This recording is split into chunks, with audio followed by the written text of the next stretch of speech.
আসসালামু আলাইকুম। চলে আসলাম আরও একটি নতুন ভিডিও নিয়ে। আজকের ভিডিওতে থাকছে ঝিঙ্গে দিয়ে চিংড়ির রেসিপি। আশা করছি এই রেসিপিটা আপনাদের কাছে খুবই ভালো লাগবে।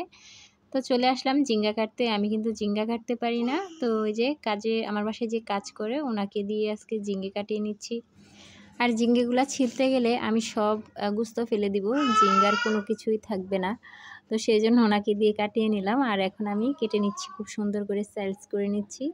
আর সাইজ করার পর তারপর চলে যাব রান্নায়। আর আজকে চিংড়ি মাছ দিয়ে ঝিঙ্গে রান্না করব। আপনারা যারা এখন পর্যন্ত চিংড়ি মাছ দিয়ে এইভাবে ঝিঙ্গে রান্না করে খাননি, তারা একবার হলেও ট্রাই করবেন। আর আমি যেভাবে ঝিঙ্গাগুলো কেটেছি, এটা হচ্ছে একটু লম্বা করে সাইজ করেছি, কারণ লম্বা লম্বা সাইজ করলে কি হয়, ঝিঙ্গাটা চুপসে যায় না, একটু বড় বড় দেখা যায় তরকারির মধ্যে। অনেক সময় ঝিঙ্গে যদি ছোট করে কাটি তাহলে কি হয়, ঝিঙ্গেগুলো অনেকটা মিশে যায়, পানি উঠে যায় ঝিঙ্গের মধ্যে। তো সেই জন্য কিন্তু তরকারিটা এতটা ভালো দেখায় না। তো সেই জন্য আমি একটু বড় করে কেটে নিয়েছি। এখন চলে এসেছি রান্নায়। তো এই যে কড়াইটা বসিয়ে দিয়েছি। এই কড়াইটা অনেক বছর হয়েছে কিনে রেখেছিলাম, আজকে বের করে রান্না করতেছি। একটা কড়াই হাতল নাই, তো সেই কড়াইটা দিয়ে রান্না করি। আপনারা হয়তো অনেকেই অনেক মন্তব্য মনে মনে রাখেন, আমাকে বলেন না। তো সেই জন্য আজকে নতুন কড়াইতে রান্না করতেছি। তো এদিক দিয়ে চিংড়ি মাছে নুন হলুদ মেখে নিচ্ছি। আর কড়াইয়ের মধ্যে কিন্তু অলরেডি তেল গরম দিয়ে দিয়েছি। আর তেলের মধ্যে কিন্তু অল্প একটু লবণ দিয়ে দিয়েছি, যেহেতু নতুন কড়াই, তো সেই জন্য একটু লবণ দিয়ে দিয়েছি যেন মাছগুলা না হয়। আর আমরা যখন নিই বড় মাছগুলা ভাজি নতুন কড়াইতে, তখন অল্প একটু লবণ দিয়ে দেই।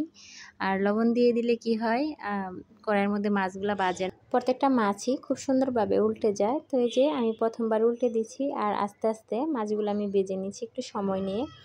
আর নতুন কড়াইতে আজকে রান্না করতেছি, তো সেজন্য একটু ভালো করে মাছটাকে ভেজেই রান্না করব।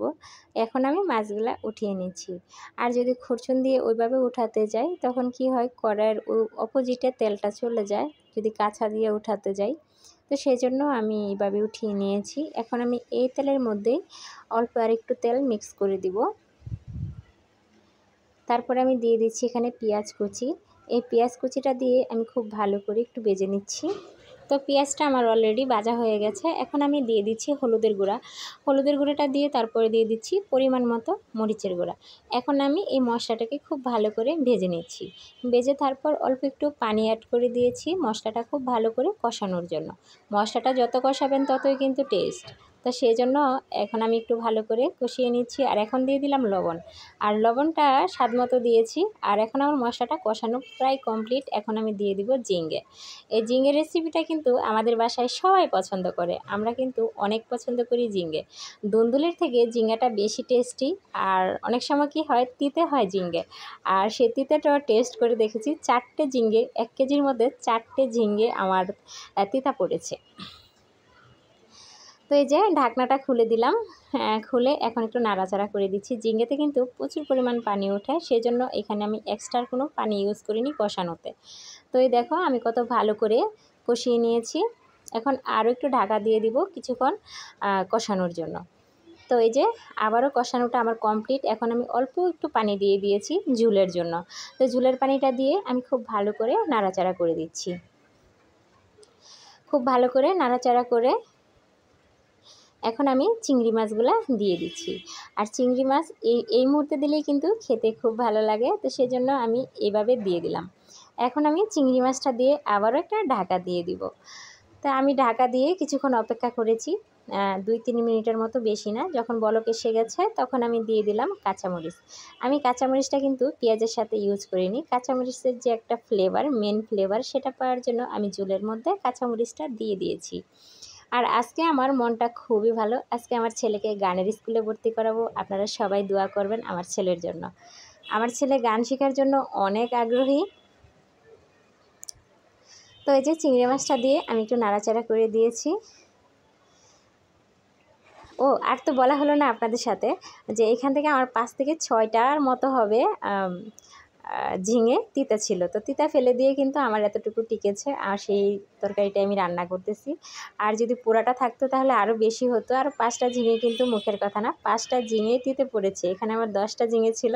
তো 10টা ঝিঙে থেকে 5টা যদি তিতা পড়ে তাহলে আর টিকে কতটুকু বলেন তো। তো এই যে ঝিঙ্গাগুলো ফেলে দিয়ে এইটুকু রয়ে গেছে, আর এদিক দিয়ে কিন্তু আমার তরকারিটাও প্রায় হয়ে এসেছে। আর আমি কিন্তু ঝিঙ্গা তরকারি বরাবরই খুব পছন্দ করি, আর যদি এইভাবে রান্না করা হয় চিংড়ি মাছ দিয়ে তাহলে তার কোনো কথাই নাই। তো আমার এই ভিডিওটা যদি আপনাদের কোনো অংশ ভালো লেগে থাকে তাহলে অবশ্যই চ্যানেল সাবস্ক্রাইব করে আমার চ্যানেলের পাশে থাকার অনুরোধ রইল। আর যারা অলরেডি সাবস্ক্রাইব করে দিয়েছ তাদেরকে অসংখ্য অসংখ্য ধন্যবাদ। আর যারা নতুন বন্ধু হবে তারা প্লিজ কমিউনিটিতে হাই লিখবে।